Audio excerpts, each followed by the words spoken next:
So we're going to speed up the metabolism to a certain degree, which down the road, this is very valuable because now we have a faster metabolism to work with. And what we don't want to do for someone listening who's going down this path, what you don't want to do is... Sal Stefano, welcome to the show. Oh, always so fun. So fun. Yeah. It's like a great excuse to hang out. I know. I'm like, hey, fly me down to work with Max. It never feels like work, man. It feels like hanging out with like my long lost soulmate. Yeah. Brother from another mother. For sure. Yeah. For sure. And you look phenomenal, dude. I'm really impressed with your physique. Thanks, dude. Changes. Yeah. It's pretty awesome. Thank you. You did it the right way too. You've gone up in lean body mass and dropped body fat at the same time. Which really hard to do. Many people feel like I feel like it's a common misconception that you can't do both at the same time. Yeah, well, it's hard, right? But if you the easiest way to do it is to not gain body fat and gain lean body mass, and then your body fat percentage goes down on its own because now it's a smaller percentage of your overall body weight. So this is what will happen if somebody gains, let's say, 6 pounds of lean body mass and their total body fat doesn't go down. They've gotten leaner as a percentage of their body weight. Fascinating. But I've been training my whole life, so I'm like somebody who, I guess, I would feel like my latitude to grow more muscle, particularly in such a compressed period of time. I was just going to say that's pretty limited. hard. Yeah. What did you? So I know I'm supposed to be on your show, but I want to know what you did to do that. Like, what did you do differently? Because it's not like you're not a beginner. You've been training. Yeah. I think I just got really like focused, like a lot more focused, and a lot more consistent with my training, and also a lot more. I started learning more about proper form and technique and consistency and what it really means to go to failure. I started really pushing my weights, not in like a reckless way, but just really trying to be cognizant of intensity. And I skimmed off a lot to achieve that level of intensity. I think I skimmed off a lot of what, professionals like you would call, I guess, junk volume. Yep. That's a big one. It's you can be effective and then more is less effective. So it's this, there's this misconception that if you can tolerate the volume, then that's the ideal volume, but it's different than ideal. Ideal is before what you can tolerate. Once you get past ideal, then your gains or results or whatever you want to call them start to slow down. You can still recover, but now you're starting to push towards what you can tolerate and you move away from what's ideal for progress. So, and that's before you overtrain. So you're not necessarily overtraining, you're just now going beyond what is ideal, and so things start to slow down. And the real mechanism by which that can hinder gains is that what you build fatigue, essentially, right? Yeah, well, your body becomes more concerned with healing and less with adaptation, because they're both, although they happen at the same time, they're not the same. Recovery is healing. Adaptation is like now overcompensating or supercompensating, right? So it's like I scratch my skin and create an abrasion. Healing would be the healing of the abrasion, and then the supercompensation or adaptation would be extra layers of skin and the beginning of, let's say, a callus. So if you move beyond ideal, now you're just starting to push like what you can recover from.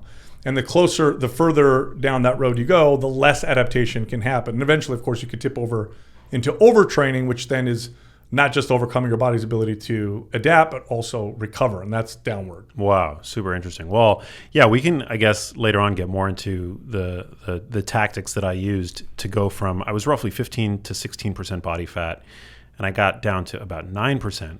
But what about for people that are carrying a little bit more weight, right? Because I was at a healthy body fat percentage at that point. But say for somebody who is about, we'll say, 30% body fat, to get to 10% body fat, that's a much bigger delta. How does one even begin setting down that path of achieving that goal? Really good question, because what it takes to get from 15 to 10 is different than what it would take to go from 30, let's say, to 20. Okay, the leaner you get, the more, for lack of a better term, dialed in and more specific you have to get with the details. But when you're 30% for a man is pretty high. Once you start to get above 20%, the negative health effects associated with body fat percentage start to happen, regardless of fitness level. So what's interesting with body fat percentage is that there's a range of body fat percentage where your health could be good. Your fitness really determines that, right? So you could be 17% body fat or 12% body fat, but if you're fit and mobile and the foods you're eating are healthy, you get good sleep, all that stuff, your health isn't going to really reflect different one or the other. But once you surpass 20%, then you start to notice these kind of negative health effects that come from body fat percentage. So 30 is pretty high for a man. And at that point, it's like, okay, I need to bring this body fat percentage down. The changes in your lifestyle that you need to make at 30% are small, and those will start to get the needle moving. Now, someone might be thinking, well, why don't I just do all the stuff that I would need to do at 10% right out the gates? Won't that get me there faster? No, because the adaptation process doesn't work that way. You're going to overwhelm your body. You're going to overwhelm your body's ability to adapt to both workouts and, let's say, a calorie deficit. And what'll happen is you'll hit a plateau very quickly by doing that. And then behaviorally speaking, it's too much all at once. It's like, I have this lifestyle, I'm going to switch completely to this other lifestyle overnight. The odds of you sticking to that are very, very slim. It's hard anyway, but you really are going to kill yourself if you do all of it all at once. So the first things, if someone came to me, now, of course, this can be different from person to person. There's a lot of individual variance. So I'm going to speak very generally, but let's say the average or general man comes to me, 30% body fat, doesn't exercise, doesn't really pay attention to his diet. The first thing I'm going to do is I'm going to focus on building strength in the gym. Okay. So I'm going to have him come in 2 to 3 days a week, train with me. And the goal is going to be, can we first get you so that you feel your body is stable? You've got the prerequisite mobility to be able to do certain exercises. So we'll start with like correctional exercise type stuff. By the way, correctional exercise is still strength training. And the reason why I'm saying that is because sometimes people think like, oh, I'll skip that part because I want to get there faster. Like building a house, if you don't start with the foundation, you're not gonna be able to build a house anyway. So if they came to see me, we're gonna start by building some stability, by building, working on joint integrity. And it's very basic kind of movements and basic strength training. And the goal in the beginning is to get you to start to see some good strength gains. Now, strength is a phenomenal metric in this case, because if you're getting stronger, then we know we're doing a lot of things right. It's hard to get stronger and do a lot of things wrong. Okay, so it's a wonderful objective metric, whereas the mirror, especially at 30% body fat, isn't a great metric. It's too subjective. Like if someone's 30% body fat, they could lose muscle, they could be dehydrated, they could look smaller, but it doesn't necessarily mean they got leaner or they're doing things the right way. But strength, like you're either doing more reps or lifting more weight, or you can, let's say, have a better range of motion with better control, which is also more strength. All of those things are like, we're moving in the right direction. What that also does is it starts to change insulin sensitivity, which has a great effect on our mood, which is going to help us as we start to fine tune the diet. From a diet perspective, the first thing I'm going to do with an individual like that is I'm going to have them try to reduce heavily processed foods, because I know that naturally will get the person to eat less. You and I have talked about this ad nauseum. So I'll say, okay, let's try to avoid heavily processed foods, stick to whole natural foods. And then if I add anything, it's going to be, I'd like for you to hit your target body weight in grams of protein. And what I want you to do is I want you to prioritize that with each meal. Okay, so let's say his target body weight is 180 pounds. Then I'll say, okay, we need to eat, let's say 50 grams of protein with breakfast, lunch, and dinner. And then I'll throw in like 20 or 30 gram protein shake to kind of make up the difference. And I want you to prioritize that. So in other words, when you eat breakfast, eat that first. And then I'm not going to tell you to worry about anything else. Go ahead if you want to eat other things, so long as you kind of stay away from the heavily processed food, go for it. Now that also has a pretty profound effect on satiety. So their appetite will naturally regulate itself. The calories will start to drop a little bit, but that extra protein is going to help fuel the strength and muscle that we're trying to build in the beginning. Now, why that's so important is because that as we're moving in the direction of building, we're positively influencing or impacting his metabolic rate. So we're going to speed up the metabolism to a certain degree, which down the road, this is very valuable because now we have a faster metabolism to work with. And what we don't want to do for someone listening who's going down this path, what you don't want to do is get to the point where you're cutting calories so much over this period and increasing activity so much over this period that you end up at your goal, but now you're working out so much and you're eating so little that you look at everything, you're like, I can't possibly maintain this. So it all starts in the very beginning. And then if we attack any additional activity, I'm not having you do anything structured aside from the strength training. I'm just going to say, let's start tracking your steps. Let me see how many steps you take a day. And then I may have you try to increase that through, parking your car further in the parking lot, using the second floor bathroom, maybe doing a 5 or 10 minute walk after breakfast, lunch, and dinner. But I need to know what your starting point is before I can make those suggestions. And that's where we start. That's the very beginning.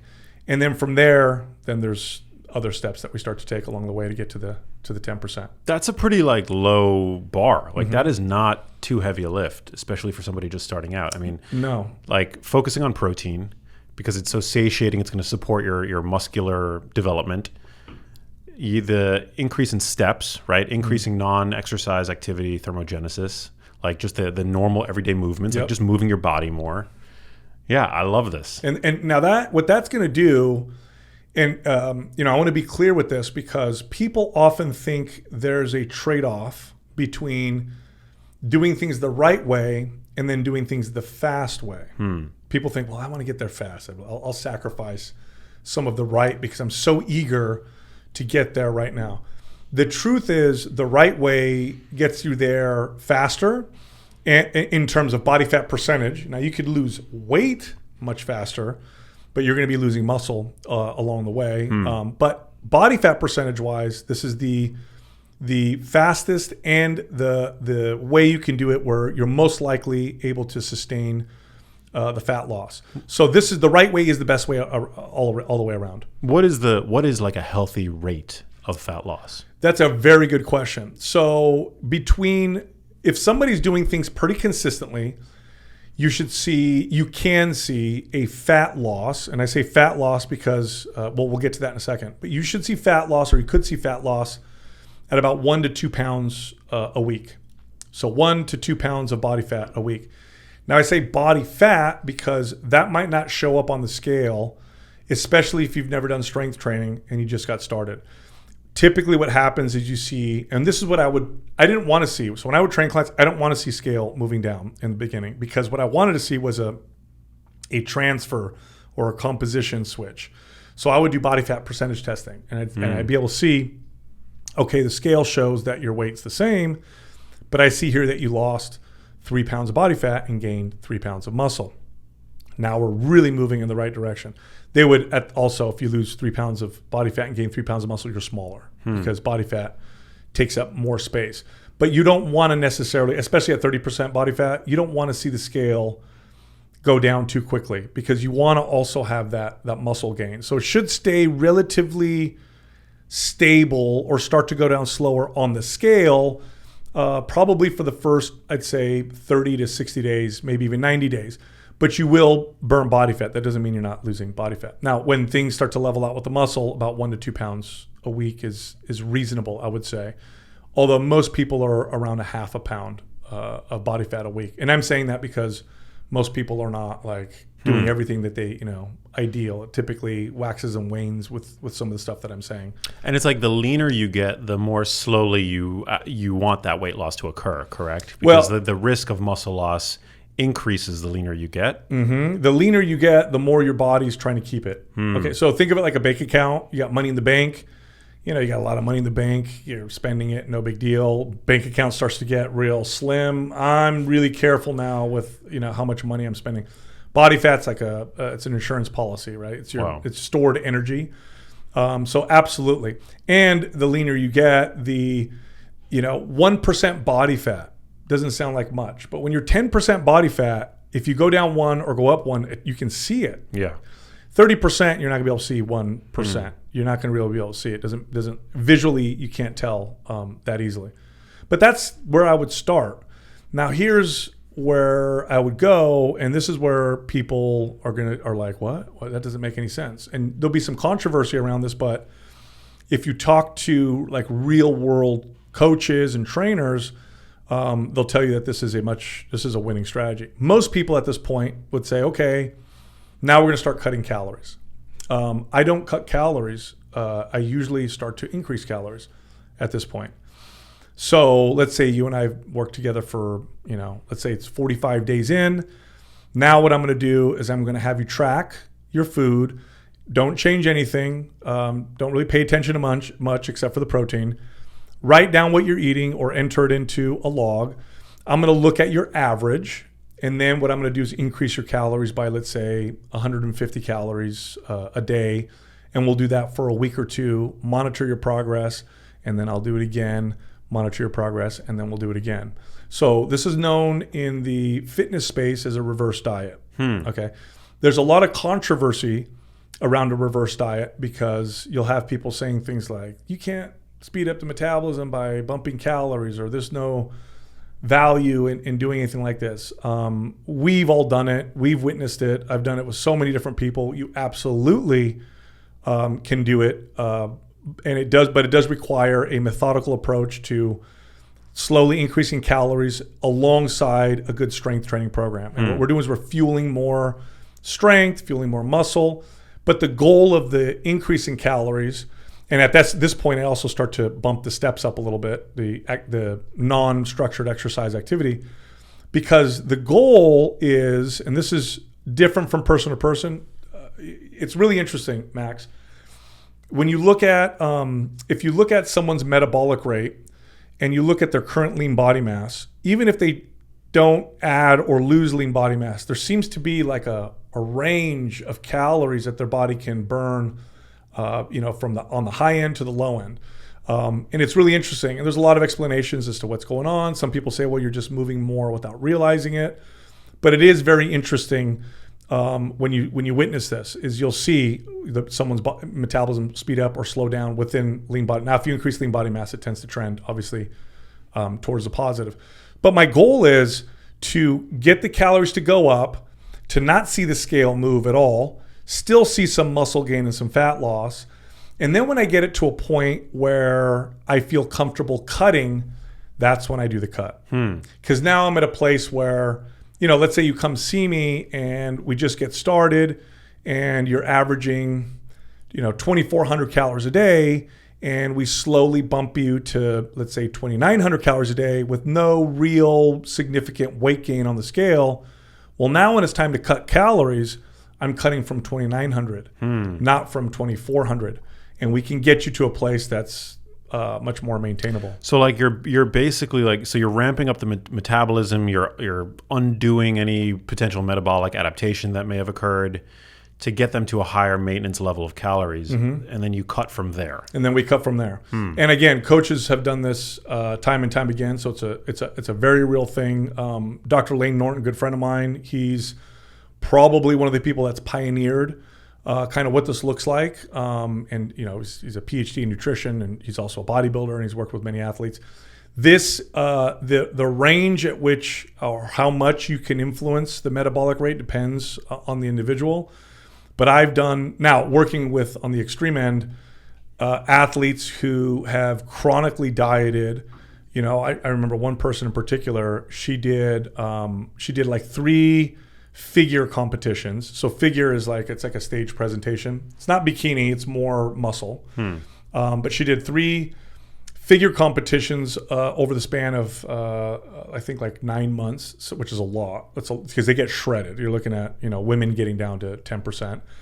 She did that. Then before that, she trained and competed in a marathon. By the time she came to me, she was strength training most days, running like crazy most days, and consuming about 1,700 calories a day, which is not much considering all the activity she was doing. So she came and saw me, and she says, I'm trying to get ready for another show. My body's just not it's not responding like it used to. So for a year, she trained with me, did no competitions. We slowly reverse dieted her. I slowly reduced her activity because she was doing so much before. We focused primarily on like strength building. Let's see how strong we can get you. And we got her calories from 1,700 to 2,600. Wow. With a fraction of the activity. So her body was able to burn that many more calories. And she felt so much better, so much healthier. And then from there, she was able to cut, and it was no problem. Psychologically, was that difficult for her? Because I feel like yes, there's a big psychological hurdle. You start eating more, and for somebody who's probably as obsessed as this competitor likely was, right? Like, isn't there the fear of putting on fat? Max, you try telling somebody who hires you, who wants to lose 30 pounds of body fat, hey, we're going to get stronger, and I'm going to slowly increase your calories, right? This is what I would do with clients, and luckily I can be very convincing. So I have I have some sales skills that come in handy, because I would explain this process and build their trust. And then they would trust me, and then it would work out really well. So that would be the next phase. And then once we're in a kind of a comfortable place, now I'm going to start the cutting process. And this is where we drop the calories below maintenance, usually 500. If their calories are really high, if it's a guy and he's eating 3,500 calories, I might drop as much as 800. And we monitor the fat loss from there and how they feel. Now, the cut lasts for as long as I start to see nice, consistent progress. Their performance is doing well. They feel good. But inevitably what happens is you'll see a plateau at some point, or they're going to feel not as good, or they're telling you maybe they're hungry or whatever, in which case I'll bump their calories up a little bit, keep them there for a week or two, and then start the process over. Sometimes I have to reverse diet a little bit and then bring it back down, depending on the individual. And so this is the process that we do over time to get them down to 10%. The closer the person gets down to 10%, the more precise and consistent they need to be with their caloric intake. You just have less flexibility with how, when you can go off. I mean, this now you're pretty lean. Your body fat percentage can go up much easier now than when you were at, let's say, 15%. Oh yeah, fat accrual is wildly easier than muscle accrual. Yes. It's just insane. It's easy. Yeah. Muscle accrual's not especially for somebody who's been training for so long, Yeah. So also on the wrong side of 40. But you're doing pretty good though. Thanks. But yeah, it gets much harder as we start to get leaner and leaner. And then I like to tell, for men this, look, getting down to, let's say 9-10%, for most guys is doable with a good routine, consistency, and diet. Getting leaner than that can be fun, but then it gets a little bit more obsessive, and you'll start to notice some negatives. Typically, you need to have a certain amount of body fat on your body.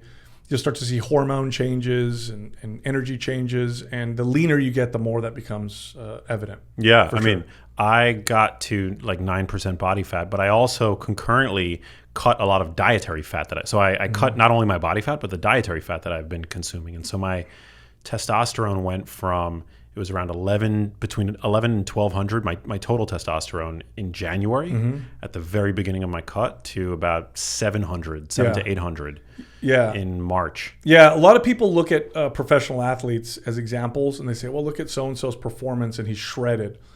You're looking at genetic anomalies when you look at professional athletes. It's really not a good idea to compare yourself to. It would be like me, like reading and studying a lot, and then looking at Elon Musk and being like, why am I? I should be able to do what he like. They're genetic freaks in the sense that their bodies are just so special in that particular sense with athletic performance, muscle, fat loss. I know professional athletes, and some of them, the food they eat, you can't even believe that they eat the way they do and they look the way they do. But also, just to push back on that idea, from the standpoint of athletic performance, there are genetic anomalies out there. But wouldn't you agree that most people can look wildly better than they do? Everybody. Were they to just, most people can, if they really put in the hard work. Totally. Have the six pack. Totally. And have the pecs and have the capped shoulders. Yes. Were they to just follow these methods? Yeah, 9 to 10% is doable for most men. 17, 18% is doable for most women. A nice, comfortable, fit, healthy place to stay for men, anywhere between 12 to 14%. And for women, it's probably in the low 20s. But very doable. I'm talking about the 5-6% body fat that thing. Because guys, what they'll do is they'll get down to the 10, 9, and they're like, okay, I want to try and get to 6%. Well, now we're moving out of healthy, and now we're moving into the unhealthy, type of behaviors and things in order to get that lean. And especially for men who are, all natural and all that stuff, you start to get down to 7-6%, your testosterone is not going to like it at all. It's not going to feel very good. But now if 30 to 10%, very doable. But it's a long process because that's a pretty significant amount of body fat that you would end up dropping doing that. But within that, people are like, well, what do the workouts look like, right? The workouts, when you're viewing your workouts, don't look at your workouts as ways to burn calories. It's really, they do burn calories, you're moving more, but don't value them for the calorie burn because you're just not going to get as great a results. First off, the calorie burn is almost inconsequential. It's not a lot. Even if you worked out, 4 days a week consistently and you burned, 500 calories each time, do the math over the week. It's not a ton of calories burned. What you want is to exercise in a way that will get your body in a more favorable place by the way it's adapted and how it's adapted. So you want to continue to train in a way that is optimal for strength and muscle. That's what you want through this process. So your routine isn't going to look too different whether or not you're trying to, get a PR in your squat or you're trying to get down to 10% body fat. Obviously, you'll probably be stronger because of food intake and all that stuff with the other goal, but the goal should still be the same. And the routine is going to look somewhat similar. You're still going to place an emphasis on these kind of gross motor movement exercises, your barbell squats and your deadlifts and your overhead presses and your bench presses and your rows, and those kind of movements, just because they're just so effective at producing those results. And all the other exercises also have value. But, if you look at most people's workouts, they could get, you mentioned junk volume. Like most people workouts are, 70% waste of time stuff. And the other stuff, they could do a little more of that and they'd get far better off. Because they're training too much and without proper intensity. Without proper intensity, technique, intention, and they're doing 5 exercises that they could do 1 or 2 exercises that would send the same signal, minus the fact that I did a whole bunch of other stuff, time and damage and stress and all that stuff. Like if somebody went to the gym and did 5 good sets of barbell squats, that would be more effective than if they did 8 machines for their legs in terms of just overall progress, strength, development, shape, all those different things. So all exercises are not all created equal, and those big gross motor movements are superior in terms of the type of results that they produce. One huge misconception that I myself had that I have completely had to throw out the window was that when you do begin a cutting phase, that you're supposed to dramatically change your workouts. No. Like higher reps and things like that, which is something that I, up until 8 months ago, actually believed. No. So all strength training done appropriately within the appropriate rep ranges. So you're looking at good strength training will be between, let's say, 1 to maybe on the high end, 20 to 25 reps. Okay. Sets, can vary. Rest periods can vary. So strength and muscle building rest periods are probably between 45 seconds to 5 minutes. So you can see a huge range there. The switching routines has nothing to do with what's going to burn more body fat or build more muscle. Switching routines literally is about changing the stimulus. It's introducing that novelty that the body needs.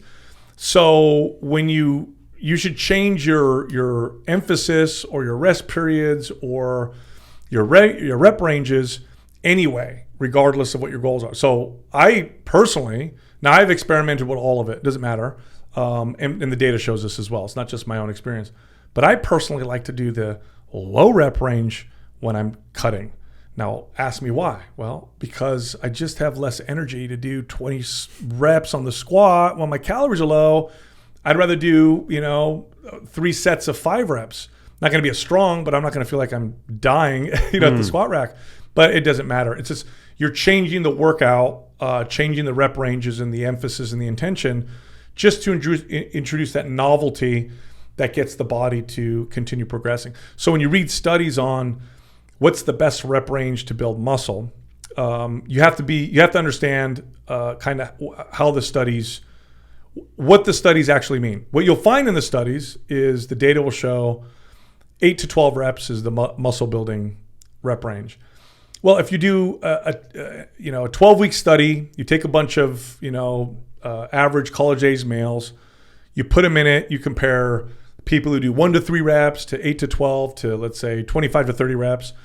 The 8 to 12 will build a little bit more muscle. But what people forget to realize is all of the rep range is built muscle. And if the group in the 8 to 12 rep range stayed in the 8 to 12 rep range forever, that rep range would start to become least effective. And if you move them out of it and you put them in a 1 to 4 rep range or a 25 to 30 or whatever, then they'd start to see that progress start to happen again.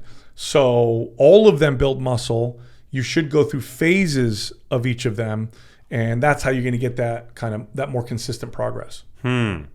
Super interesting. Yeah. I try to vary it up as much as I can. Low reps, high reps.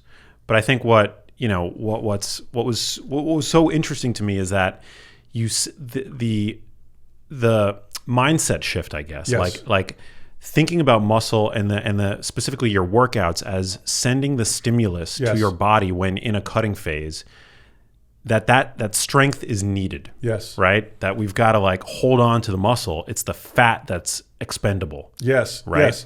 And also when you're different rep ranges feel different and they require a different intention when you're working out. So have you ever trained in the really low rep range where you're doing doubles and triples, like sets of 2, sets of 3, like a powerlifter? No, I don't often because I think it's very it's just taxing on the nervous system. Okay. And it's emotionally more draining. Okay, so it's not maxes. So people think, I'm doing sets of 2 and 3. I'm going to pick a weight that's so heavy where I could just do 2 or 3. The proper way to do low rep training is to pick, let's say I'm going to do a set of sets of 2 reps. Pick a weight you could do 5 with. And then you do a lot of sets with just 2. Oh. Okay, so it's still heavy. Interesting. But you're not that's not your max. Otherwise you will go through what you said where your CNS is just fried. Totally fried. So you're doing 2 reps with something you could do 5 reps with. This is how powerlifters train. That is a very different feel from doing a set of 12 reps. Okay. When I'm doing a set of 12 reps, I want to feel the target muscle. I want to squeeze. I want to feel the pump. I'm trying to feel my chest in the bench press or my shoulders in the overhead press. When you're doing low reps, you're trying to perfect the skill and the leverage and the technique. So I'm not trying to feel any muscle specifically when I'm doing the bench press for 2 reps. I'm just trying to get tight in the perfect position, trying to stay great with my technique and controlled, and I'm trying to do my 2 reps. So it's a very different intention. And then doing 20 to 25 reps, different. Again, now I'm just trying to, it's grueling. I'm trying to get through the set. I'm trying to keep my breath and not hold my breath. I'm trying to be able to finish the set. The reason why I'm explaining this is there are studies that show that they compare mixing up rep ranges throughout the week versus doing what's called block or phase style training. So some people will say, and I'm one of them, will say you're better off doing 3 or 4 weeks of low rep training and then 3 or 4 weeks of higher rep training versus, Monday I'll do some high reps and, Wednesday I'll do some low reps and so on.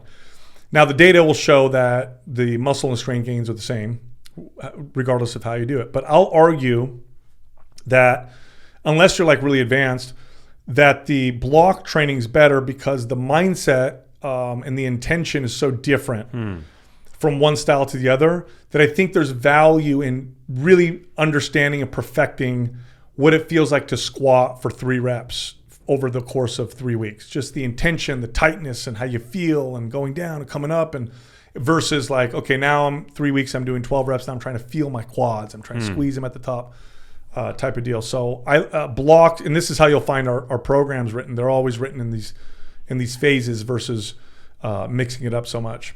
Super interesting. I've been reading a lot lately about the value of lengthening your muscles under load. And so that's also another area where I've kind of changed a little bit of my training, and I've seen like some pretty profound progress.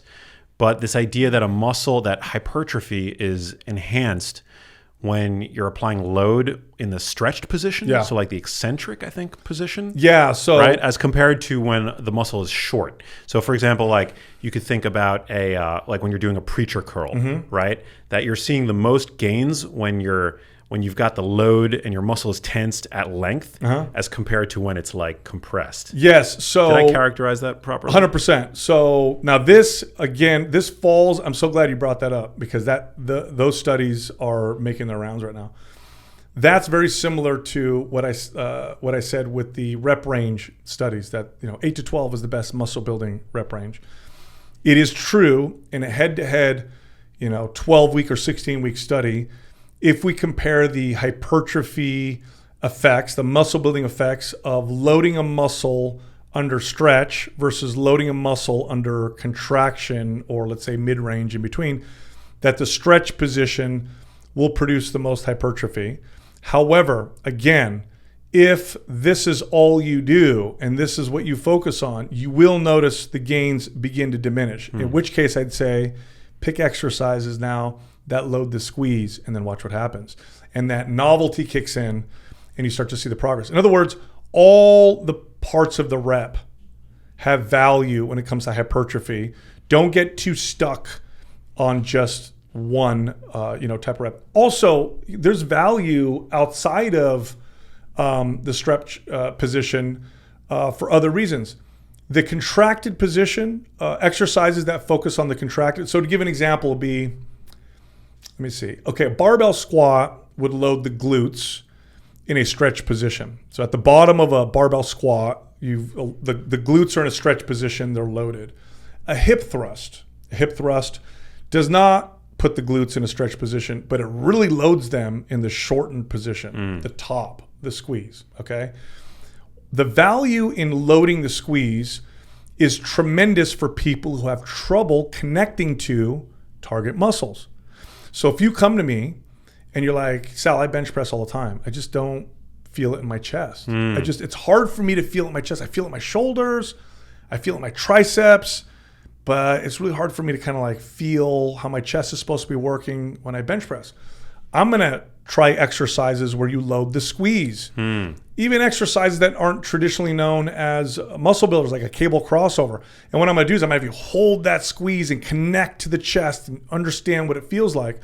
What that does is it really does encourage or enhance your ability to then start to connect to the chest with other chest exercises. It builds like the mind-muscle connection. Correct. So in fact, what I would do with you is I would have you do a few sets of cable crossovers, focusing on the squeeze, then I'd go to the bench press. Now you can feel the chest, and you can position your elbows and your body in a way to like, oh, there's the chest. Now I can, and that makes a big difference. How you do the exercise, even if to the person watching it doesn't look any different, you yourself, how you're sending the contractions and where you're placing the focus makes a big difference.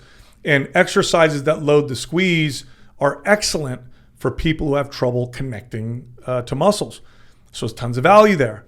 Then mid-range, what about exercises that don't necessarily squeeze or stretch a muscle? Well, mid-range, you tend to load like crazy. Like a deadlift doesn't put any of the muscles of my back in a stretched or really squeezed position. You might maybe argue lats at the top, but not really. But you find me a back exercise that will allow you to load your back like a deadlift, right? So then there's that also plays a role. So, I mean, my point with all of this is that you want to read a study, but also realize that that may apply, but over time, the body just stops adapting to the same thing. And it's important to understand all the different aspects of, let's say, muscle growth and strength and, connection and how I can get my body to continue responding. This becomes more and more important the more advanced you become. Now, for the beginner, what we're talking about is who cares? Just do these exercises, get better at them, get stronger at them. But as they become more advanced, as they start to get to higher levels of performance and muscle and fat loss, then these things start to make a lot more sense. Fascinating. You're the best in the industry at what you do. I appreciate that. Yeah. Another huge misconception that I've harbored up until recently, maybe it's because the science has evolved. I used to think that you really ought to take as short a rest in between sets as possible, that you're really maximizing the adaptation by shortening, keeping those the rest between sets as short as possible. Yeah. And you also get like a little bit of maybe a cardio effect, right? Sure. Because you're keeping the rest brief. But I've seen new research come out suggest that we can it's actually better to have a longer rest in between sets for strength and hypertrophy. Generally speaking, that's absolutely true. Because I used to feel guilty about it. I used to be on my phone and I would have this inner monologue like, Max, what are you doing? Get to work. Yeah, doing a set. Yeah, but actually it's like your muscles kind of charge up again, allowing you to do more work, right? Yeah, so to break it down, what you're trying to do when you're strength training is you're working with a energy system in the body that's anaerobic. So there's aerobic and there's anaerobic. Okay, anaerobic means without oxygen. This is ATP that's burning. It burns very quickly, but it burns hot, produces a lot of power. The aerobic, energy system. Now I'm oversimplifying. There's crossover here, but the aerobic energy system is glycolytic. It's not going to give you as much power or strength, but it lasts for a long time. When you're trying to build muscle, you want to focus on the anaerobic energy system. And in order to do that, you have to rest in between sets.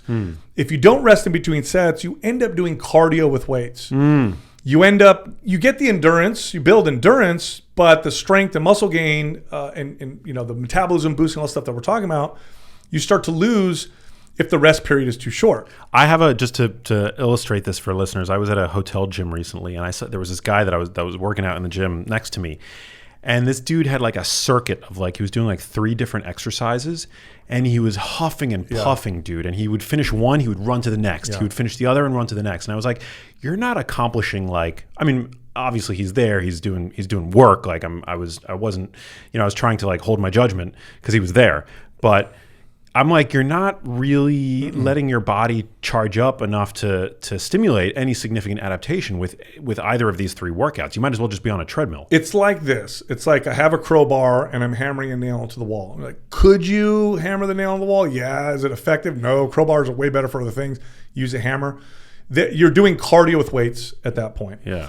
So you're not getting much of a muscle building, if any, effect. You're just getting a lot of stamina and endurance, which is fine if that's what you're looking for. But if you lift weights, I'll make the argument lift weights for the strength building. You want to do the endurance stuff, then go do cardio because that's more effective for that. Now, that being said, there is a range within rest periods that you could consider muscle building. Now, too short, we get to what we were talking about. Okay, too long, it just becomes inconvenient. I'm resting 10 minutes in between sets, my workout's gonna take 5 hours, right? So, but there is a range. And the range is, depending on fitness level, probably 30 to 45 seconds. I'd say 30 seconds is cutting it. Probably 45 seconds on the low end to 3 minutes or 4 minutes on the high end. That would be considered muscle building. Now, they feel very different. A 45-second or 60-second rest period doing strength training feels very different than 3 minutes. So people are like, well, how are they all muscle building? Well, there's a few things that are happening when you're building muscle. This is where it gets a little controversial, and this is where I'm going to have to, and you got some studies to support this, but I'll revert to anecdote, which is, decades and decades and decades of bodybuilders and strength athletes training and clients that I've worked with and so on. Muscles, first off, are comprised of muscle fiber, but there's also water, glycogen, there's capillaries, what they call sarcoplasm within the muscle, which is all the non-muscle fiber structures within muscle. And then there's the muscle fibers themselves. When you train with the shorter rest periods, you notice more of a pump in the muscle. You're probably encouraging more capillary development within the muscle, maybe more glycogen storage within there. You're going to increase the volume of that within the muscle, so it's going to have still building muscle size or whatnot. When you're on the higher rest periods, it's probably more muscle fiber hypertrophy. Now, I'm splitting hairs here, and honestly, that's not important to focus on. What's more important to focus on is this. It's what I said earlier. If all you ever do is train and rest 3 minutes in between sets, try resting 1 minute in between sets for a block of 3 or 4 weeks, and then watch your body respond again. And vice versa. Somebody who rests very short, go with those longer rest periods, and then watch what happens. And they all have value. Bodybuilders are notorious for doing things like supersets. What's a superset? That's 2 exercises back to back to maximize the pump, for example. Powerlifters, of course, notorious for reading the newspaper in between sets and resting 5 or 6 minutes. Those guys are also pretty damn strong and muscular as well. So they're all valuable, and I suggest people train in blocks of that as well. So what's cool about this, Max, is when you understand, there's more variables, by the way, that we could look at. So you have rest periods, rep ranges. You have rest periods, rep ranges. You have total volume that you could look at. You have tempo. Tempo is another one to pay attention to. I mean, those are just 4 metrics. In fact, let's take out volume because that gets more complicated. Let's look at just reps, rest period, and tempo. There's 3 variables right there that you can manipulate to get your body or prevent your body from plateauing. Okay. And I suggest people do one at a time to see and learn how their body responds. Another thing to keep in mind is that in my experience, and I think people who are advanced, who've been doing this for a long time will echo this, we tend to respond better to one style of training versus others as individuals. My strength and muscle gains are the best when I train in the low rep ranges. Okay, it's just the best. Now I have to get out of it. I have to switch out of it because I eventually plateau. But when I go back to it, like nothing produces results like that. Wow. Now, my business partners, Justin's like I am. Adam's very different. Adam tends to see the best muscle gains in that moderate 8 to 12 rep range. And I know people who are in the higher rep range. So this is cool because you get to learn how your body works. And so that's why I think changing one variable at a time is a good idea. So you know what's going on. But here, let's say you're working out and you start to plateau. Okay. And you're like, okay, my progress is starting to slow down. Let's do this. I'm going to slow my tempo down on my reps. So I'm going to do a 4-second negative on every repetition. That's all I'm going to change. And then you'll see your body will start to progress. Or maybe you're tracking your rest periods and you're like, okay, I'm resting a minute. I'm going to rest 2.5 minutes in between sets. Or my rep ranges, let me change those. So now you have 3 really easy variables that don't include the more complex, also valuable, but more complex variables like exercises, programming, frequency, total volume. Now we're starting to get into the more complicated stuff.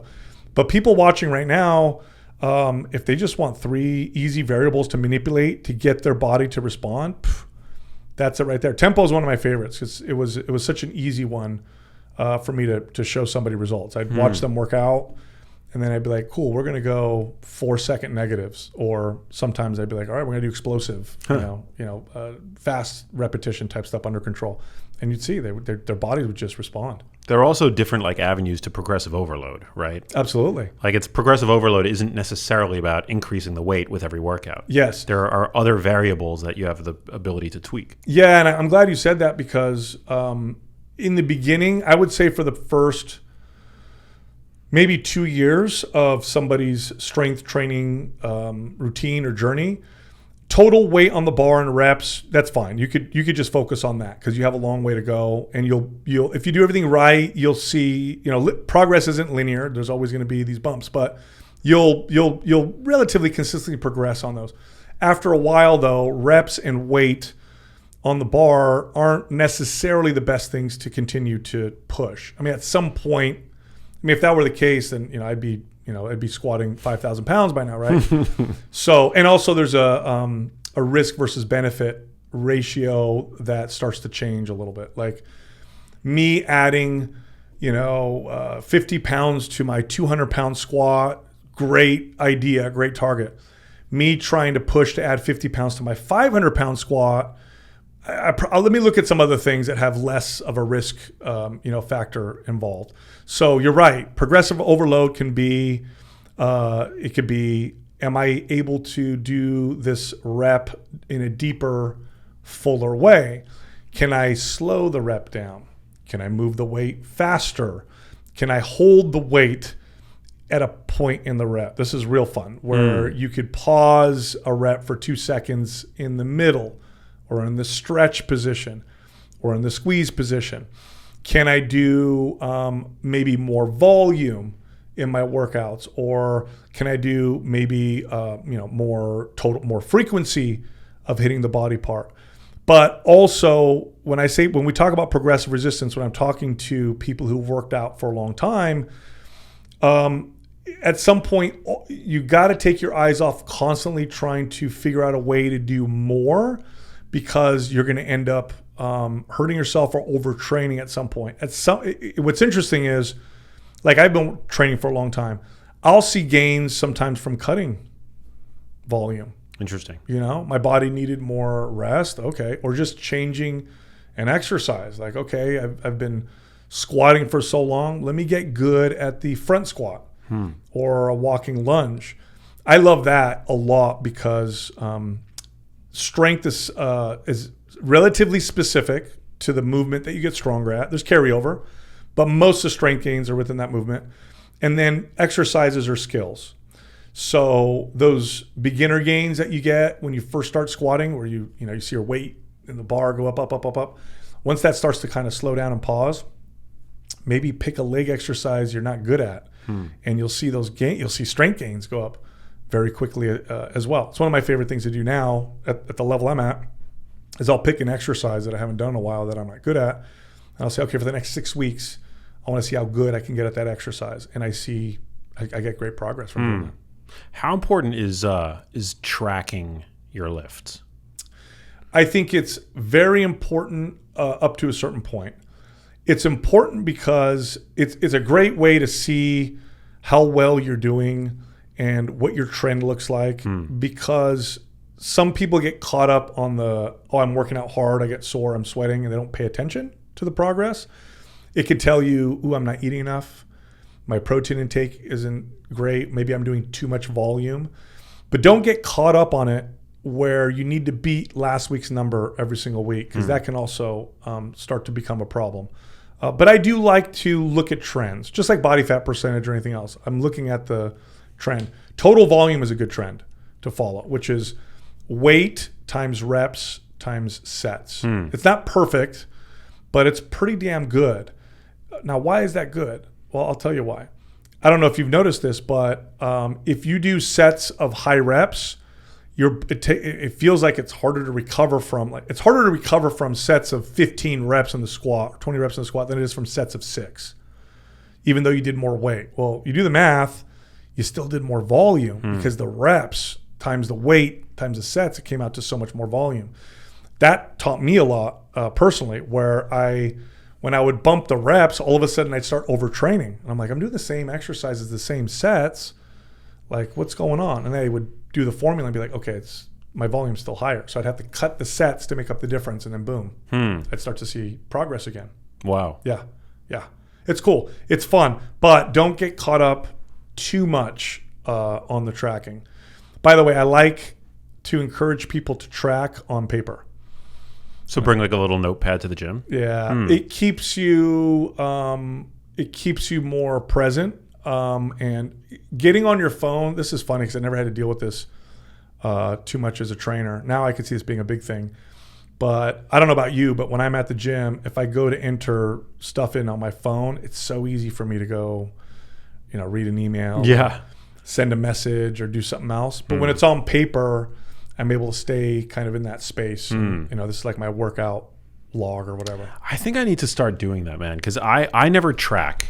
There have been phases in my life where I've tracked, but I currently don't track. I just use my subjective sense of how much effort am I putting in.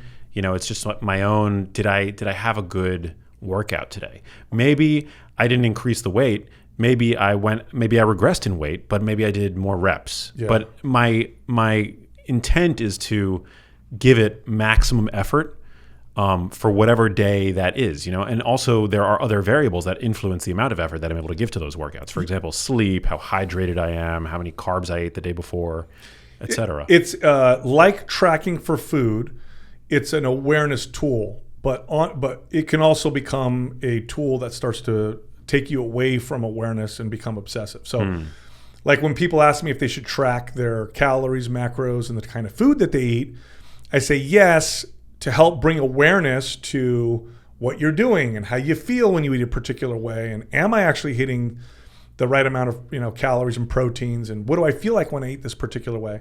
But then if you become obsessed with it and that's all you do, now you've started to develop an unhealthy relationship with food, and then it becomes a stress in and of itself. Same thing with exercise. Tracking is a great awareness tool.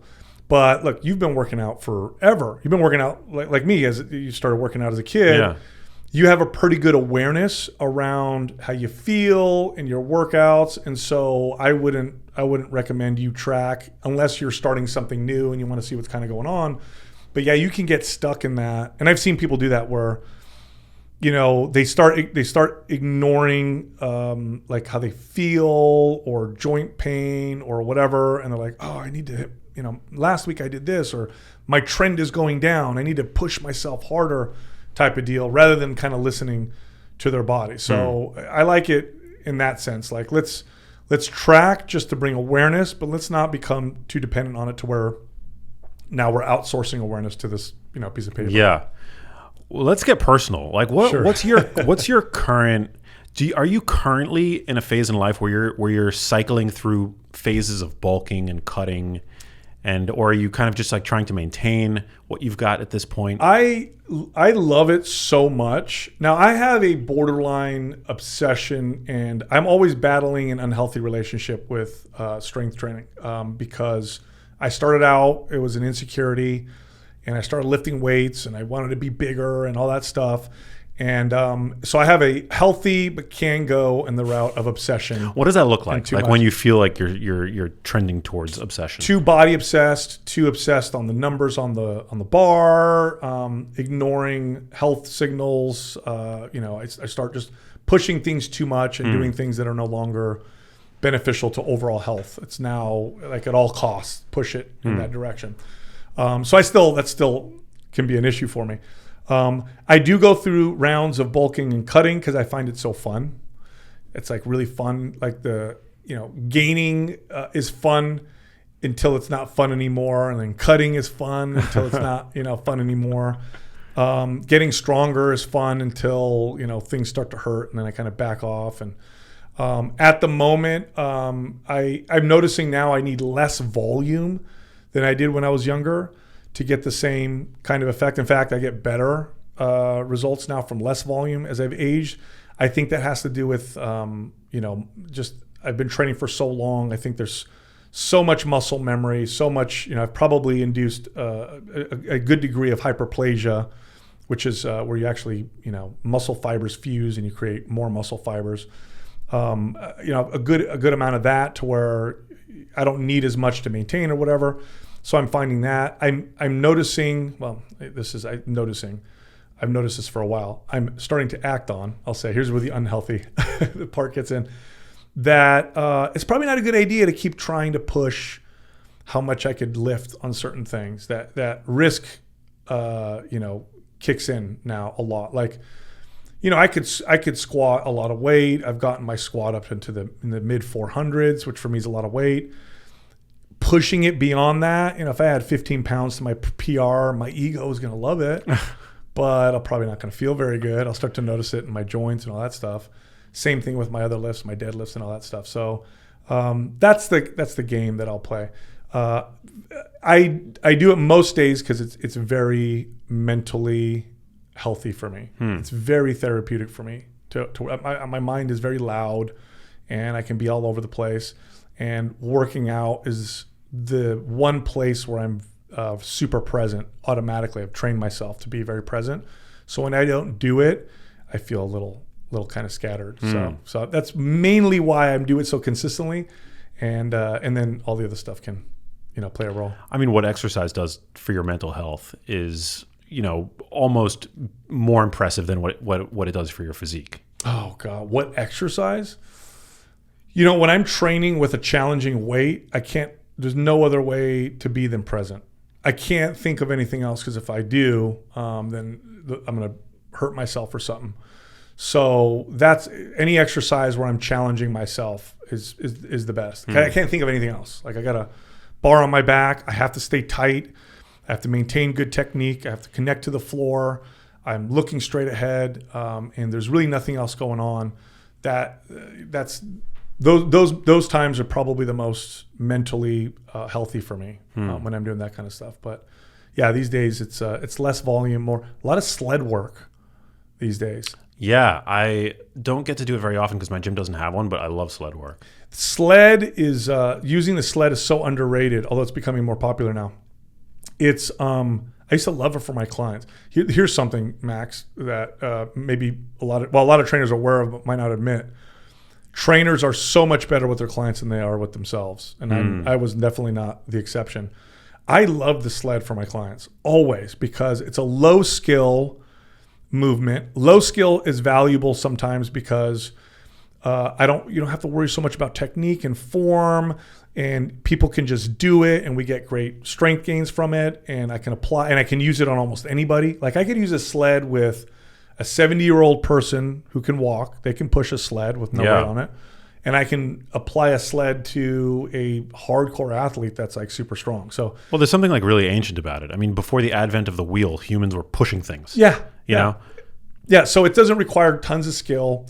It's a low injury type of exercise. It trains this kind of full extension all the way down to the foot, strengthens the foot. It strengthens the muscles that support the ankle. And then, of course, all the lower body muscles. There's no negative portion of the rep, right? So when you work with resistance, there's the concentric part of the rep, which is the lifting. There's the isometric part of a rep, which is a hold. And then there's the eccentric, right, which is lowering. Eccentric parts of the rep cause the most damage. They just cause the most soreness. They also cause the most muscle growth, but they also cause the most soreness. By the way, this is what a good coach will do. A good coach will look at something like this and not say, well, then that's a waste of time because we need something that has the eccentric because it builds the most muscle. A good coach says, it doesn't have the eccentric, doesn't cause as much damage. I could do this a lot more often. So sled work can be done a lot. Like you can't have someone heavy squat all the time, but you could drive a sled very frequently because it doesn't have that eccentric. You're not going to damage and create as much soreness with the sled. So I love it for that reason. So I could push the sled all the time and joints feel good. Everything feels good. I don't get sore. Still get good strength, good performance. I like that it strengthens my foot. Very few people understand how important it is to strengthen the muscles of the foot just for mobility and stability and all that stuff. It's also, I could drag it. I could use it laterally. So as I've gotten older, I've gotten more and more fond personally of using the sled, for those reasons. So that's something I'll do on a regular basis now. You ever use a treadmill as a sled? No, I know what you mean though, where you put on like low resistance and you keep it off, and then you put your hands on on my treadmill. There's like 2 cup holders on each side, and you literally just push. There's resistance on the belt, so you push. So you could do that, and I do that all the time in my gym. People probably think I'm a like what is this guy doing? Trying to kickstart it? Yeah, exactly. But my gym doesn't have a sled, and I've seen the benefits of doing sled regularly, and so you can do that. But then you can also turn around and you can put your low back up against the controls. Oh, like you're dragging it, like you're Yeah, like you're dragging it. Yeah, knee extensions. Yeah, knee extensions. Yeah, very safe. So great. I learned that from shout out to Ben Patrick, the knees over toes guy. Yes. Good movement. So they sell sleds. I think they're called torque sleds that have wheels. So you don't have to load them, and you could do them out in the street. Oh, amazing! Yeah, and so it adds resistance to the wheels themselves, and they feel phenomenal. Whoa! Yeah, I used to have a sled. I would do it outside my house when it was a traditional sled, like 7 a.m. I'm, up and down the road. I can see that. My neighbors hated me so much. That checks out for doing it. Yeah, but I love sled work. I like box squats a lot too. As people get older, it's you pause at the bottom of the squat, sit on the bench, and then stand up. And that takes out one of the more riskier parts of the squat, which is the changing of directions at the bottom. And you're still getting pretty much all the benefits of a traditional barbell squat. So I do more of those these days than I used to as well. Interesting. And from a diet standpoint? Yeah. For me or for... Yeah, for you. Oh, I respond really well to... We know well-cooked vegetables. Yeah. But lower to moderate carbohydrates I've always done. So high carbs for me is probably 150 to 200 grams a day, which isn't much considering my body mass and total calories. I do better with proteins and fats with, like I said, about 150 to 200 grams of carbs. Typically, my protein sources are beef. I do really, really well with beef. Like exceptionally well, and I'll throw in some salmon, eggs. Here's what people trip out. I'll eat 8 to 10 whole eggs a day. Yeah, that seems like a lot, but I love eggs. So power to you. So have you looked up I think I might have brought this up last time. Have you looked up the studies on cholesterol intake and muscle growth and strength? No, or I think I might be like vaguely familiar, but just because you've talked about it. It's okay. So it's a short-lived. So you'll notice this effect for maybe 4 or 5 weeks, but it's pronounced. So take your total cholesterol intake and just quadruple it. So let's say you eat, 400 milligrams of cholesterol a day. Go for like 1,200 a day, and watch your strength gains go through the roof. Whoa. In a very short period of time, and recovery and everything. It's pretty wild. I hope no vegans are listening to this. I used to just eat the yolks just to get that effect. I love it. Yeah, and now people freaking out. My blood lipids always look amazing, so everyone calm down. Dude, I've become obsessed with... I got back from... I told you I was in London for like a week. Yeah. And I had for the first time... I'm so mad at myself because I had this on the last day that I was there, and it was available every morning that I was at the hotel that I was staying at for a week, but I only decided to try it on the last day. I had the full English breakfast, which is over easy eggs with baked beans, but they're not like barbecue American baked beans. They're a lot less sweet. It's just like navy beans and tomato sauce. Okay. Really tasty with sausage, and you get some English bacon, which is it's a lot leaner than American bacon. And it's just all on one plate. You get your over easy eggs, you get these baked beans, you get good sausage, you get this bacon.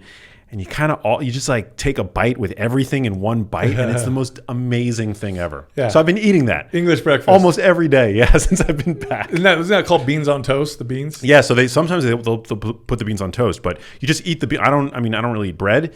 You put the beans. You just mix the beans in with the egg and the sausage, and you just eat it all together. Dude, it's like so delicious. It's insanely good. I found a place in LA you can go and buy English beans. So again, it's not like Bush's barbecue beans. Okay. They're a lot less sweet. So usually you can find them if you search for like Heinz beans, and they're English beans. Oh. And I found a version of Heinz beans that has no added sugar and no artificial sweeteners. And I've just been obsessed. It's such a great way to start the day, man, because it's like you've got all the fiber from the beans, which also you get additional protein, and then the eggs, and then the sausage. Probably very satiating. Well, you're going to London later in the year. I am. Yeah. My wife's family's from England. Oh, dude. Yeah, and we always joke about English cuisine because obviously my family's Italian.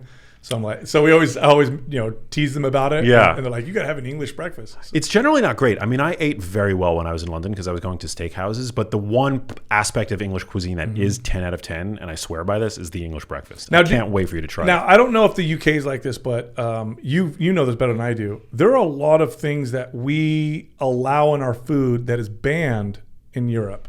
And have you ever heard people say this? They'll go to Europe, eat a particular way, same foods or whatever, or maybe even eat foods that here bother them, but they don't have the same effect over there. Yeah, I hear that again and again. There's got to be something to it. Yeah. I mean, I think I don't know the exact reason, but for one, glyphosate is banned over there, which I don't want to like make any crazy claims about it, but I think that's a big issue. Don't they desiccate wheat here with it? Yeah, and oats. I think oats is a big route of exposure. I mean, I'm fine with oats if they're organic, glyphosate free. They have like a certification now. But yeah, and also the bread is different. I think the wheat here tends to contain more gluten, which is, I think the dose makes the poison with that. Like we're consuming more gluten than we ever have in human history, and it's not something that any human can properly digest. So I think in many people it creates, digestive symptoms. It does to me. And also, but when people are traveling, they tend to be more active as well. They tend to have a lot less stress. Yeah. So I think there are a lot of confounding variables. I can do bread and pasta in Italy, and it doesn't affect me like it does here. Interesting. Yeah, and I noticed that quite a bit. And then that's what I looked into. But then the dyes too. They have different dyes in foods that they don't allow. Yeah. I know there's a red dye here that they don't allow there. And the only reason why I know this is I have a nephew that reacts very strongly to this dye. But they banned it over in Europe. Interesting. Yeah, I've seen some posts about that, and it's odd. I don't know too much about the regulation and what's banned there versus here, but yeah, I mean I prefer to eat food that is less adulterated. Foods that are more close to how they would. How they naturally have presented themselves. Particularly. Yeah, I don't think you can go wrong with that. Yeah. I mean, I've said this to you.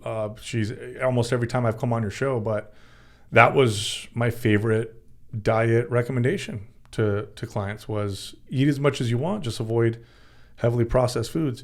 I mean, everybody got leaner doing that without trying to track or eat less or anything else. If they just did that, they would obviously naturally eat less.